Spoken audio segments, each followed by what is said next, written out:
No Egito, o povo de Israel passava por um tempo de muito sofrimento. Eles haviam se tornado escravos de um faraó cruel, que obrigava eles a trabalhar dia e noite debaixo de opressão. Mas foi ali naquele tempo que o povo decidiu clamar ao Deus de Abraão, de Isaque e de Jacó. E Deus ouviu o seu clamor, porque Deus não havia se esquecido da sua promessa e Deus certamente não havia se esquecido do seu povo. Na mesma época nasceu um menino hebreu da tribo de Levi chamado Moisés. E com medo dele ser morto por causa do decreto de Faraó, a sua mãe o esconde num cesto e coloca ele nas águas do Nilo, crendo que Deus iria cuidar da criança. E certamente Deus cuidou. Lá no outro lado estava a filha de Faraó, que viu a criança, adotou a criança e decidiu criá-lo no palácio como príncipe do Egito. E ali naquele palácio, entre os egípcios, Moisés recebeu a melhor educação e todos os privilégios do palácio real. Mas certo dia acontece que Moisés ele vê um egípcio maltratando um hebreu e decide defendê-lo. Mas Moisés acaba matando aquele egípcio. E por causa disso, o faraó mais uma vez começou a perseguir e tentar matar Moisés. Então Moisés ele foge para um deserto bem longe do palácio. E ali longe daquele palácio, longe da vida que ele era acostumado, Moisés agora estava pastoreando ovelhas. Mas ali é onde Deus começaria uma nova história na vida de Moisés, que mudaria a história do seu povo para sempre. Tomando conta daquele rebanho um dia no Monte Horebe, Moisés ele vê algo que chama a sua atenção. Ele vê uma sarça que estava queimando, mas ela não se consumia. E Moisés vai ver aquele fenômeno, e quando ele chega perto, ele escuta uma voz. E ali pela primeira vez, o Deus de Abraão, Isaque e Jacó se revela a Moisés e o chama pelo seu nome. Moisés, Eis-me aqui. não se aproxime. Tire as sandálias dos pés, porque o lugar que você está é terra santa. Eu sou o Deus de seu pai, o Deus de Abraão, Deus de Isaque e Deus de Jacó. Eu tenho visto o sofrimento do meu povo. Tenho ouvido o seu clamor por causa dos seus opressores e conheço as suas dores. Por isso, desci para libertá-los da escravidão do Egito.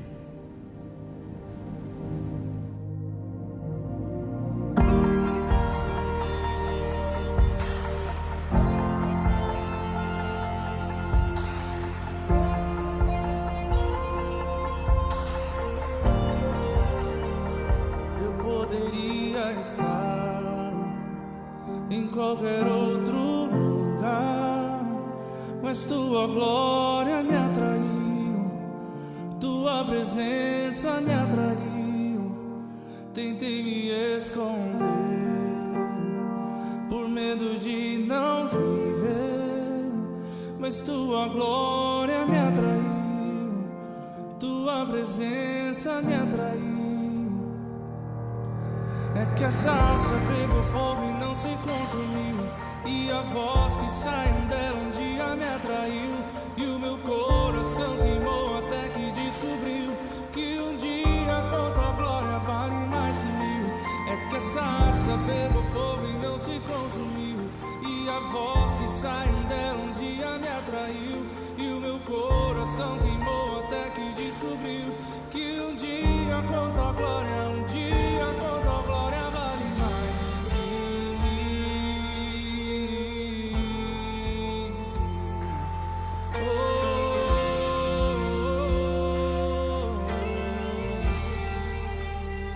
Eu poderia estar em qualquer outro lugar, mas tua glória me atraiu, tua presença me atraiu. Tentei me esconder com medo de não viver, mas tua glória me atraiu, tua presença me atraiu. É que a sarça pegou fogo e não se consumiu, e a voz que sai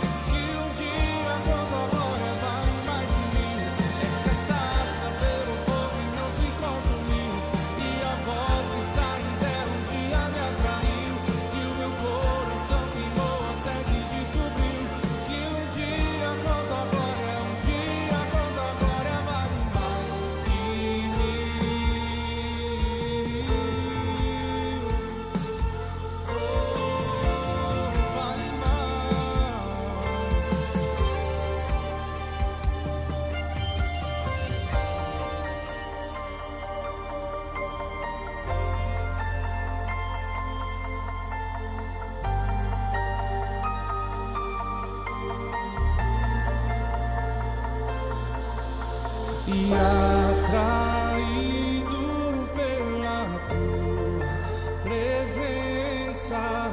Não me vejo sem a tua presença, e atraído pela tua presença.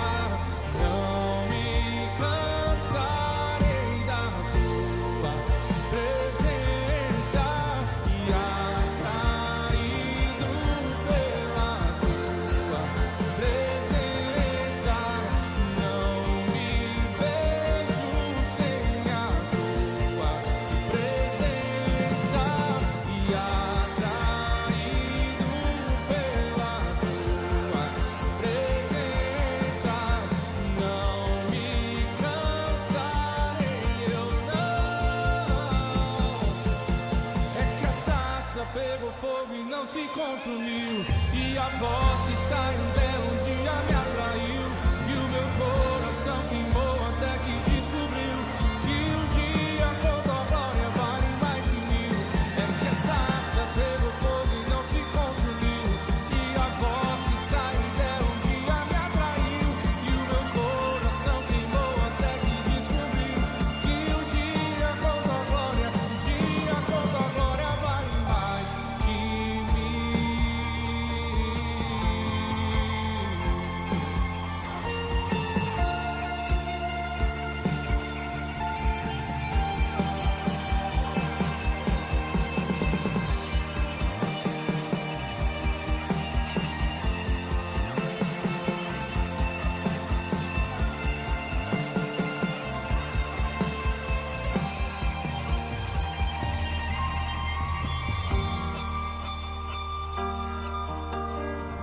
Agora vá, eu enviei a Faraó para tirar o meu povo, os israelitas, do Egito.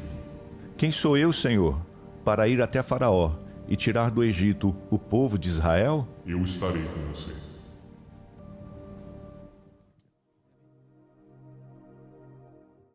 Deus também enviou seu irmão Arão para ajudá-lo. Então Moisés voltou à terra do Egito. Ele caminhou até o grande palácio e ficou frente a frente com Faraó. E com coragem declarou: assim diz o Senhor, assim diz o Deus de Israel: deixa o meu povo ir. Mas o coração de Faraó era duro e ele se recusou a obedecer. Assim começou o grande confronto entre o poder de Deus e o orgulho de Faraó.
Naquela noite, o silêncio tomou conta da terra do Egito. O povo de Deus ainda vivia como escravo, mas algo estava prestes a mudar. Então Deus falou a Moisés e deu uma instrução muito importante. Cada família de Israel deveria separar um cordeiro perfeito, sem defeito, um cordeiro inocente. Naquela noite, o cordeiro seria sacrificado e o seu sangue deveria ser passado nos batentes das portas das casas. Aquele sangue seria um sinal, porque naquela mesma noite, o anjo da morte passaria por toda a terra do Egito. Mas quando visse o sangue na porta, ele passaria por aquela casa. Nenhuma morte entraria ali. Então o povo obedeceu. Eles confiaram em Deus. Enquanto o anjo da morte passava pela terra, as casas marcadas pelo sangue estavam seguras.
O silêncio tomou conta do Egito.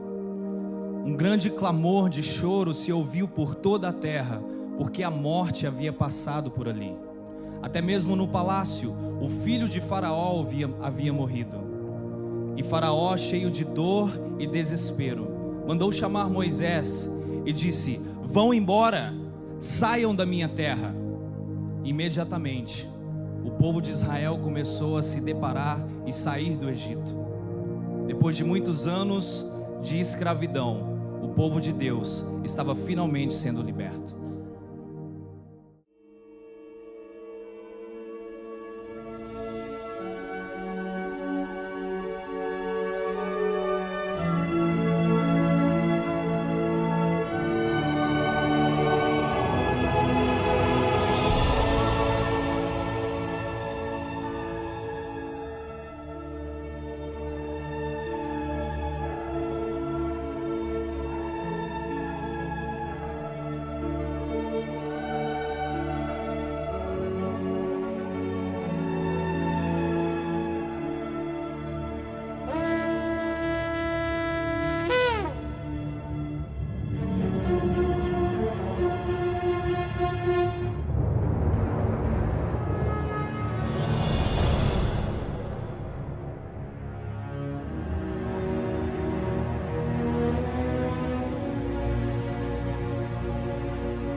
E após muito tempo de sofrimento no Egito, Deus finalmente libertou o seu povo.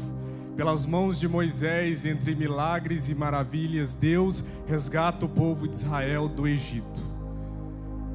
E ali, entre todos aqueles milagres, Deus estava fazendo algo sobrenatural. Mas quando ele chega diante daquele mar, parecia que não tinha nenhuma saída.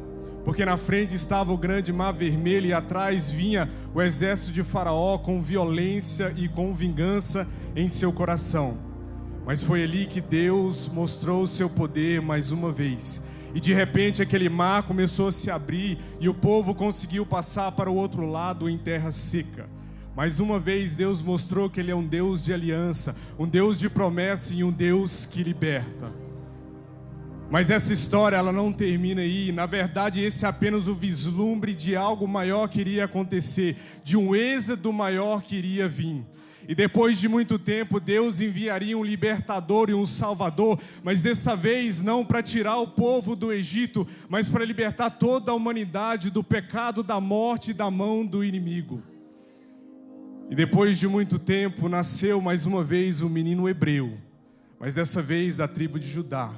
Também perseguido pelo rei da época, e os seus pais o escondem justamente no Egito. Mas esse não era qualquer menino, ele é o cumprimento de todas as promessas de Deus. Ele é o leão da tribo de Judá, o Emanuel, o Deus conosco, a raiz de Davi, o Cordeiro de Deus que tira o pecado do mundo. Ele é o libertador, ele é o Rei dos reis e Senhor dos senhores. E o seu nome é Jesus, o Cristo, o Filho do Deus Altíssimo. Mas antes dele cumprir a maior missão de todas, Jesus ele decide ter um momento com seus discípulos, onde ele vai celebrar a Páscoa, justamente a celebração que celebrava a libertação do Egito. E ali naquele momento, naquela noite, naquele cenáculo, Jesus ele compartilhava a sua última ceia, a qual chamamos a Santa Ceia. E naquela mesa, naquele lugar, começaria a parte mais importante da história. Porque da mesma forma que o Cordeiro trouxe libertação e proteção lá no Egito, agora um sacrifício muito maior e melhor estava prestes a acontecer, que iria mudar a história da humanidade para todo sempre. Ao entrar em Jerusalém, Jesus enviou alguns discípulos à frente, para preparar a mesa, que seria a sua última ceia.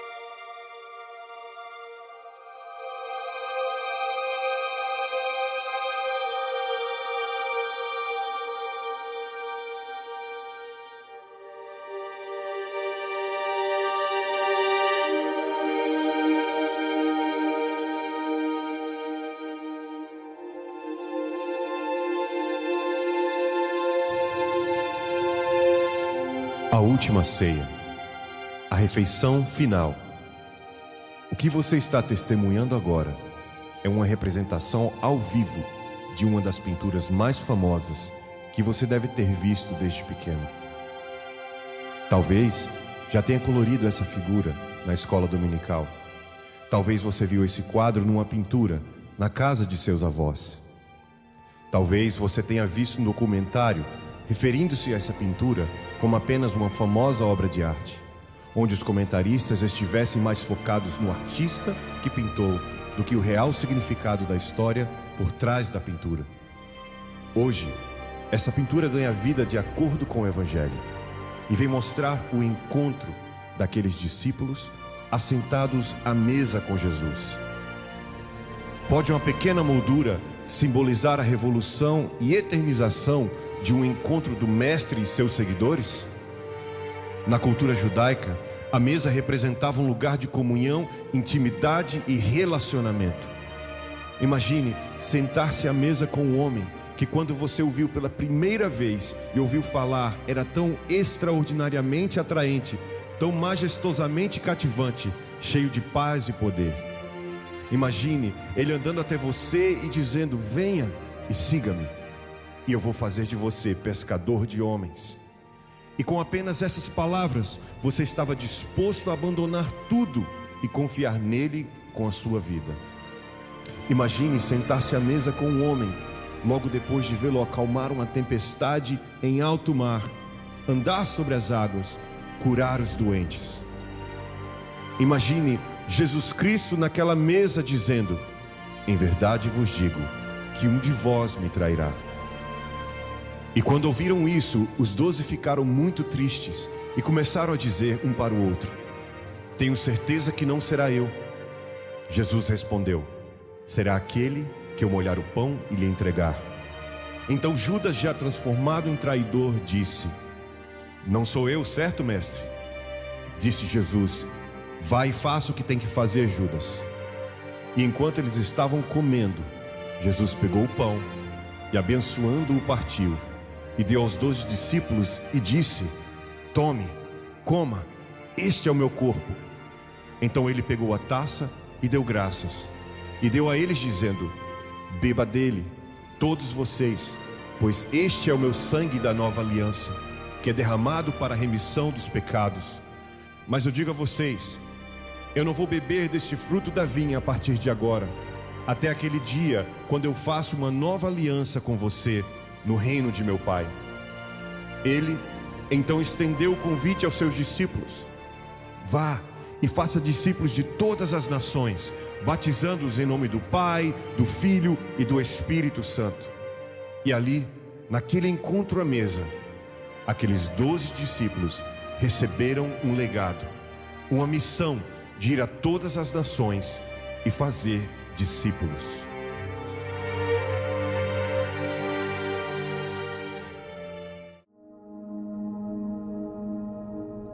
Depois que Jesus compartilhou o pão e o vinho com seus discípulos na última ceia, ele sabia que o momento mais difícil estava se aproximando. A noite havia chegado, havia um silêncio em Jerusalém. Então ele saiu com seus discípulos para um lugar conhecido, cujo nome era Jardim do Getsêmani. Ali Jesus costumava orar, mas naquela noite o seu coração estava pesado, porque ele sabia que o sofrimento estava perto. Ao chegar ao Jardim do Getsêmani, Jesus pediu aos seus discípulos que ficassem ali com ele e vigiassem com ele. Então ele se afastou um pouco, se ajoelhou e começou a orar. Em meio à escuridão da noite, Jesus falava com o Pai. Era o começo do momento que mudaria a história da humanidade para sempre.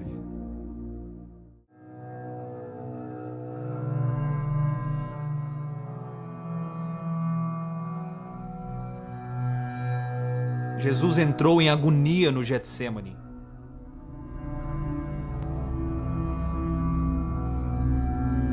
E o seu suor tornou-se como gotas de sangue a escorrer pela terra.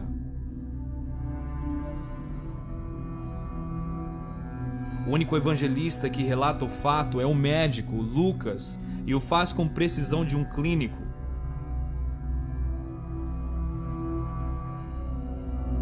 O suar sangue ou hematidrose é um fenômeno raríssimo. É produzido em condições excepcionais.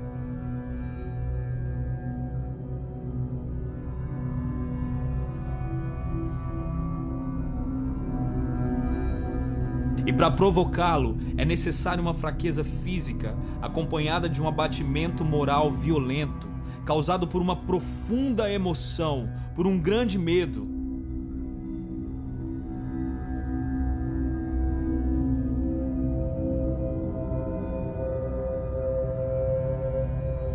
O terror, o susto, a angústia terrível de sentir-se carregando todos os pecados dos homens devem ter esmagado Jesus.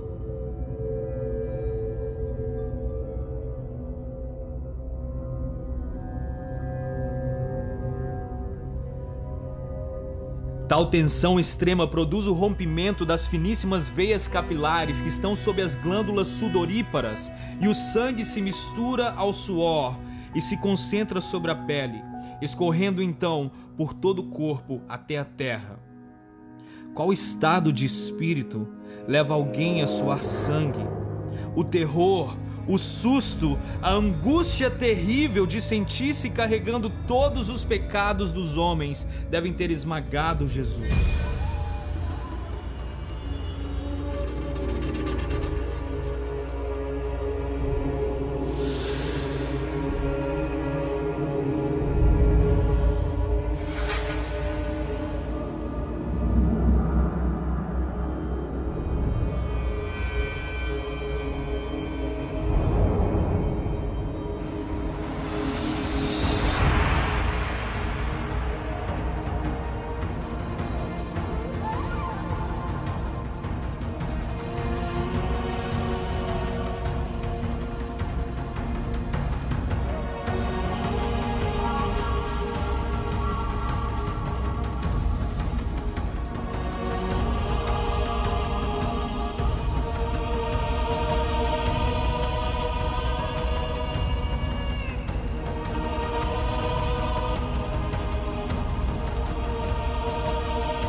Conhecemos a farsa do processo preparado pelos líderes religiosos.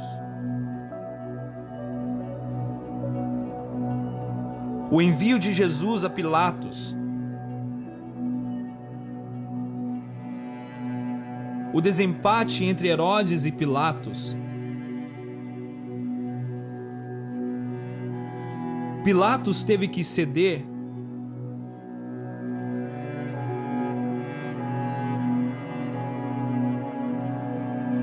Então ordenou a flagelação e o chicoteamento de Jesus.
os soldados despojaram Jesus.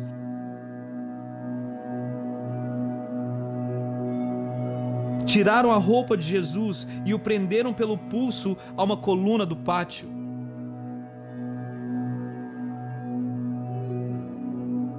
A flagelação se efetua com tiras de couro múltiplas sobre as quais são fixadas bolinhas de chumbo e de pequenos ossos.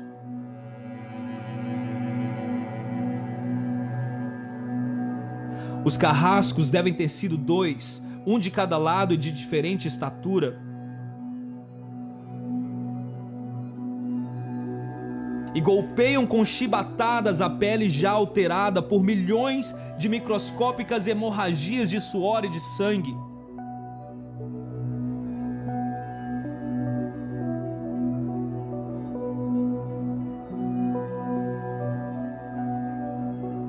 A pele se dilacera e se rompe. O sangue espirra a cada golpe. Jesus reage em um sobressalto de dor. As forças se esvaem. Um suor frio lhe impregna a fronte. A cabeça gira em uma vertigem de náusea. Calafrios lhe correm ao longo das costas. Se não estivesse preso ao alto pelos pulsos, cairia em uma poça de sangue.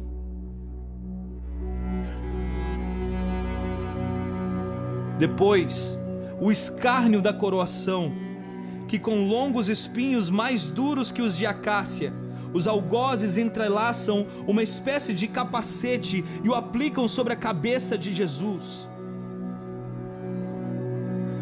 Os espinhos penetram o couro cabeludo fazendo sangrar, e os cirurgiões sabem o quanto sangra o couro cabeludo.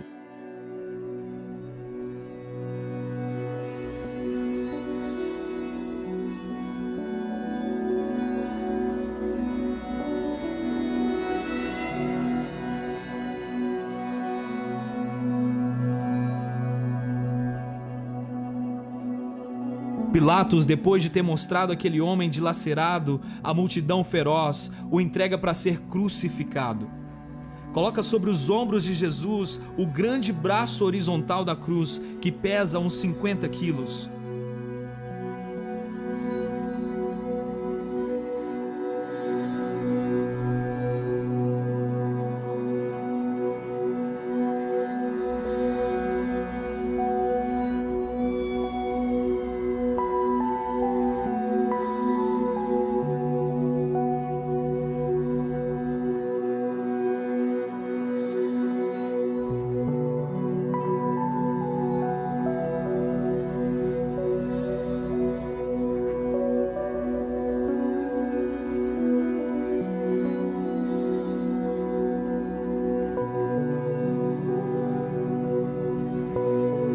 E Jesus caminha com os pés descalços pelas ruas de terreno irregular, cheias de pedregulhos.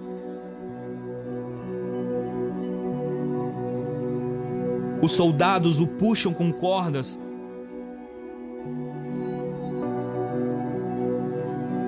E Jesus, fatigado, arrasta um pé após o outro, frequentemente cai sobre o joelho e os seus ombros estão cobertas de chagas e ferimentos. E quando ele cai por terra, a viga se escapa, escorrega e lhe esfola o dorso.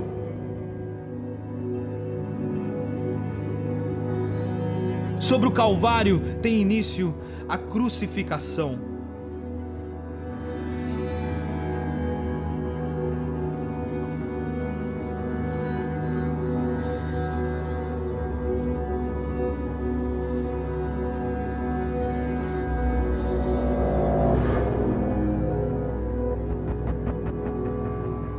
Os carrascos despojam o condenado, tiram a roupa do condenado, mas a sua túnica está colada nas chagas dos ferimentos, e tirá-la produz dor atroz. O sangue volta a escorrer.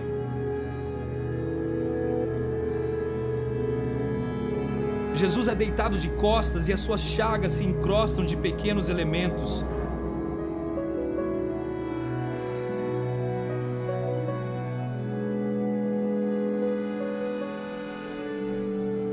Depositam Jesus sobre o braço horizontal da cruz.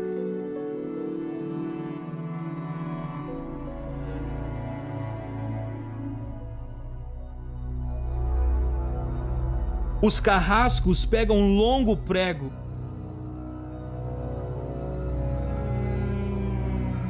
apoiam sobre o pulso de Jesus e com um golpe certeiro de martelo pregam sobre a madeira.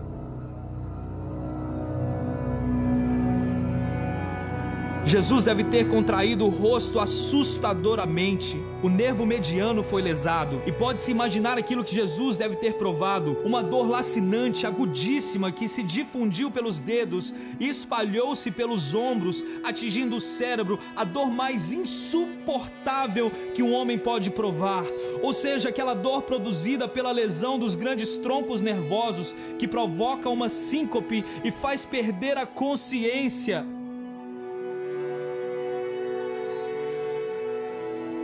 Mas Jesus não perdeu a sua consciência.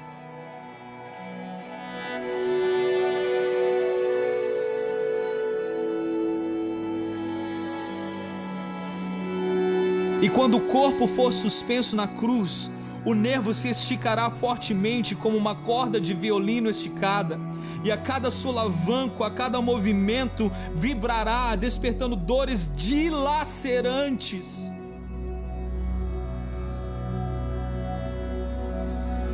E elevam a Jesus erguendo a cruz.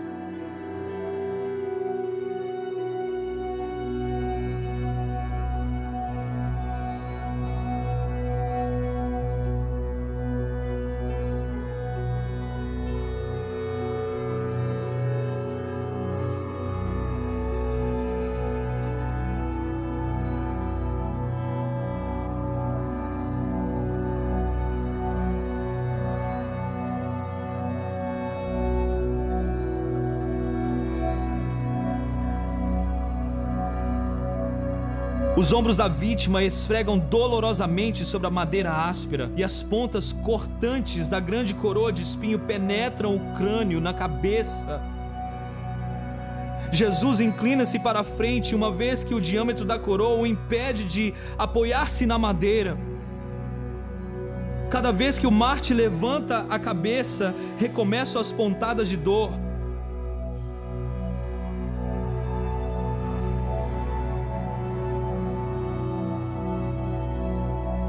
Ao meio-dia, Jesus tem sede.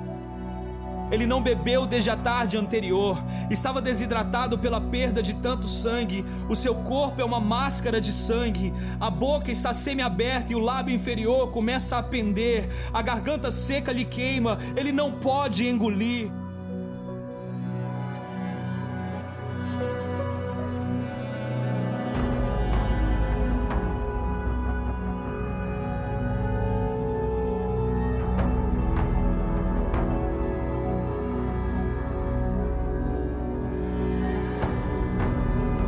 Um soldado lhe estende sobre a ponta de uma vara uma esponja com bebida ácida de uso entre os militares, e tudo aquilo era uma tortura atroz. De repente, um estranho fenômeno se produz em Jesus. Os músculos dos braços se enrijecem em uma contração que vai se acentuando, os bíceps esticados e levantados, os dedos se curvando. É como acontece com alguém com uma ferida de tétano. Isso aos médicos se chama tetania. Quando os sintomas se generalizam, os músculos do abdômen se enrijecem. Em seguida, os músculos entre as costelas, depois os do pescoço e finalmente os músculos respiratórios se enrijecem. A respiração se faz pouco a pouco mais curta, o ar entra, mas não consegue mais sair. Jesus respira com o ápice dos pulmões, ele tem sede de ar. Como asmático em plena crise, o seu rosto pálido, pouco a pouco se torna vermelho, depois se transforma num violeta purpúreo. Jesus é envolvido pela asfixia. Os seus pulmões cheios de ar não podem mais esvaziar-se. A fronte está impregnada de suor, os seus olhos saem fora de órbita. Mas de repente algo acontece. Lentamente, com um esforço sobre-humano, Jesus toma um ponto de apoio sobre os pregos dos pés. Ele esforça-se a pequenos golpes e se eleva, aliviando a tração dos braços. Os músculos do tórax se distendem. A respiração torna-se mais ampla e profunda. Os pulmões se esvaziam e o rosto recupera a palidez inicial. Mas por quê? Por que esse esforço? Por quê? Porque Jesus quer bradar: Pai, perdoa-lhes, porque eles não sabem o que fazem. E logo em seguida, o corpo de Jesus recomeça a afrouxar-se de novo e a asfixia recomeça. Foram transmitidas 7 frases pronunciadas por Jesus na cruz, e cada vez que ele falava, tinha que elevar-se tendo como apoio o prego nos pés. Inimaginável.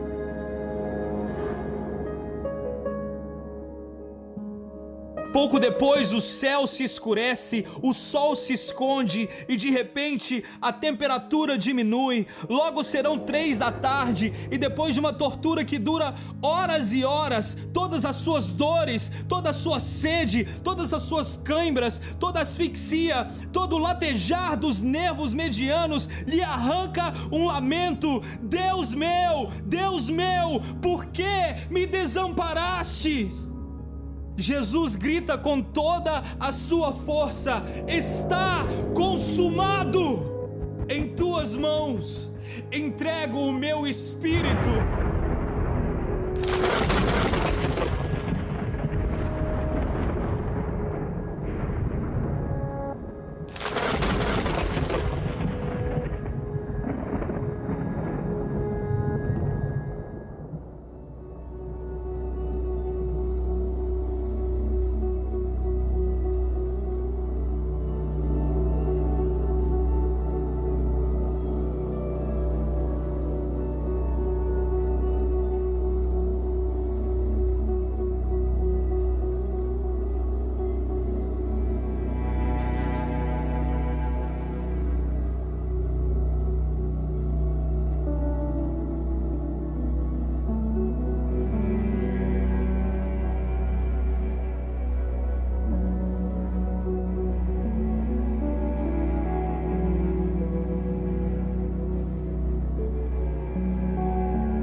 Cada paso hacia la cruz,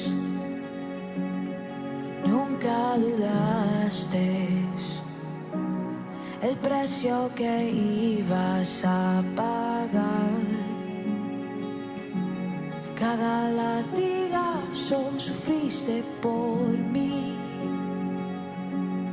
sin merecerlo. Diste tu vida en mi lugar. Gracias por la cruz.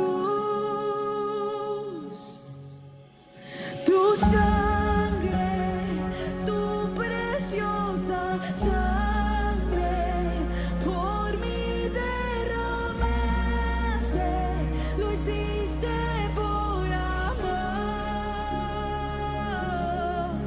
Oh, tu sangre, tu preciosa sangre, más que suficiente,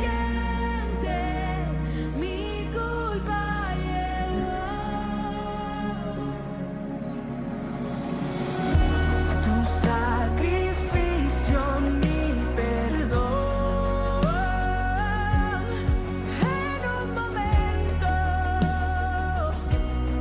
todo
hermosa sangre es suficiente tu amor. Oh, es suficiente, es permanente, no se compara, tu sangre es preciosa, es suficiente, es permanente, no se compara, tu sangre es preciosa, es suficiente, es permanente, no se compara, tu sangre es preciosa, es suficiente, es permanente, no se compara, tu sangre es preciosa, es suficiente, es permanente, no se compara, tu sangre es preciosa, es suficiente, es permanente, no se compara, tu sangre es preciosa.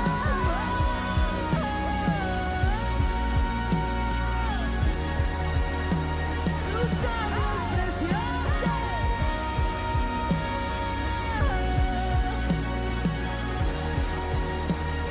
Gracias, gracias, gracias por la cruz, solo tu cruz, gracias por la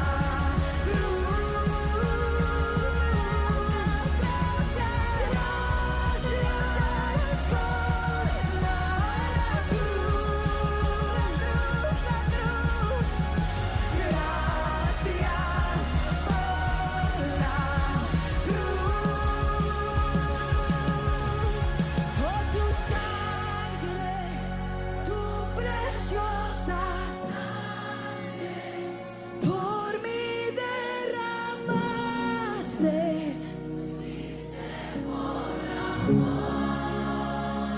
Cántaselo a él.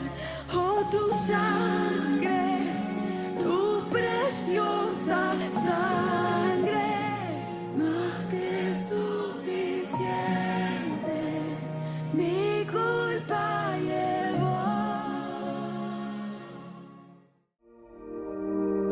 O corpo de Jesus foi retirado da cruz.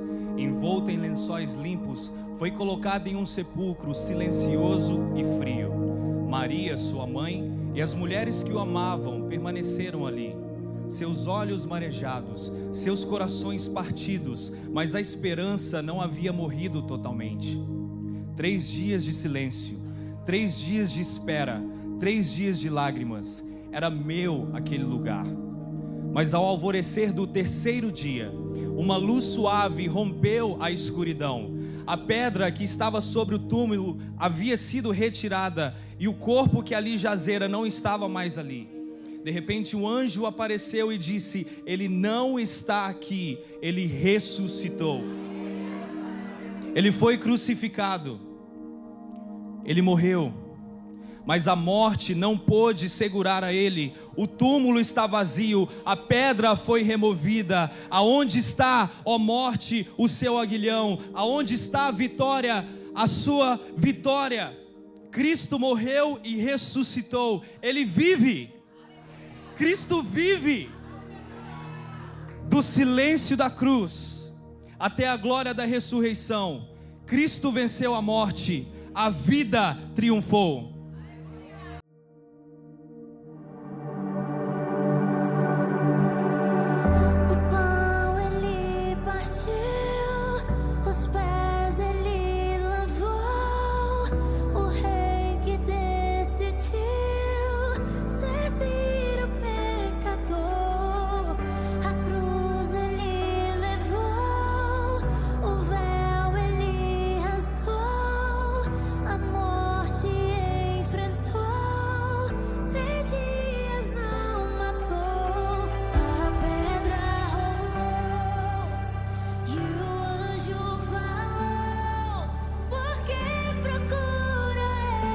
Mortos que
fire fall.